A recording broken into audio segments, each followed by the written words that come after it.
প্রিয় শিক্ষার্থী বন্ধুরা, অবশেষে তোমাদের ধারণাটাই সঠিক হলো। ফাইনালি শিক্ষা মন্ত্রণালয় থেকে তোমাদের 2024 সালের এইচএসসি ও সমমানের পরীক্ষা স্থগিত ঘোষণা করা হয়েছে। এর আগে 5 জুন শিক্ষামন্ত্রী মহিবুল হাসান চৌধুরী ইঙ্গিত দিয়েছিলেন যে এলাকায় বন্যা কবলিত হবে সেই এলাকায় পরীক্ষা স্থগিত করা হবে। বন্যা সারা বাংলাদেশ জুড়েই কম বেশি হচ্ছে, শুধুমাত্র সিলেট শিক্ষা বোর্ডের পরীক্ষা স্থগিত করা হয়েছে।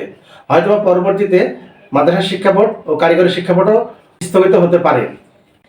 এদিকে সিলেট বিভাগের 3টি জেলায় একেবারে মানবেতর জীবনযাপন করছে বানভাসী মানুষেরা। বন্যায় এমন প্রাদুর্ভাব দেখা দিয়েছে যে সেখানে সামান্য একটু শুকনো জায়গা নেই। গবাদি পশু মানুষ জীবন একাকার হয়ে গেছে। ইতিমধ্যেই ময়মনসিংহ শিক্ষা বোর্ড এবং কুমিল্লা শিক্ষা বোর্ডেও বেশ কিছু অঞ্চলে বন্যার প্রাদুর্ভাব দেখা দিয়েছে। এখন পর্যন্ত সঠিকভাবে বলা যাচ্ছে না, তবে সকলে দাবি করছে পরীক্ষাটা যেন পিছিয়ে নেওয়া হয়। শুধু সিলেট বোর্ড না, সমগ্র পরীক্ষাটাই যেন পিছিয়ে আয়োজন করা হয়। প্রাথমিকভাবে শুধুমাত্র সিলেট শিক্ষা বোর্ডের পরীক্ষা স্থগিত করা হয়েছে আগামী 8 জুলাই থেকে। 9 জুলাই থেকে যে পরীক্ষাগুলো আছে সেই পরীক্ষায় অংশ নিতে পারবে সিলেট শিক্ষা বোর্ডের শিক্ষার্থীরা।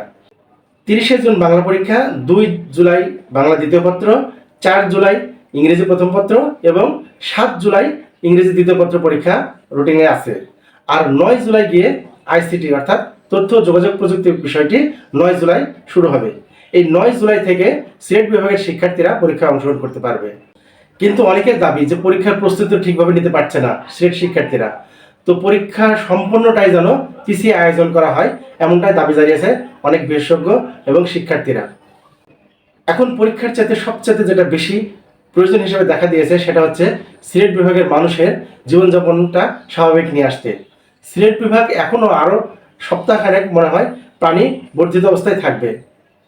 এমত অবস্থায় সিলেট শিক্ষার্থীরা কিভাবে পরীক্ষা দিবে এটা বোধগম্য নয়। সেই সাথে সাথে কুমিল্লা শিক্ষা বোর্ড ও ময়মনসিংহ শিক্ষা বোর্ড বন্যার প্রাদুর্ভাবে ঢুকছে। আগামীতে হয়তো এই পরিস্থিতি আরও অবনতি হতে পারে।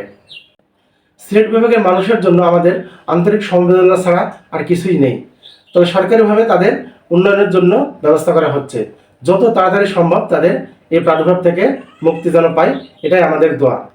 তো প্রিয় শিক্ষার্থী বন্ধুরা, তোমরা যারা বাকি বোর্ডগুলো রয়েছে তোমরা সম্পূর্ণভাবে পরীক্ষার প্রস্তুতি নাও, ভালোভাবে পরীক্ষা দাও, এই প্রত্যাশা করে আজকে এখানে শেষ করছি। ভিডিওটি দেখার জন্য ধন্যবাদ।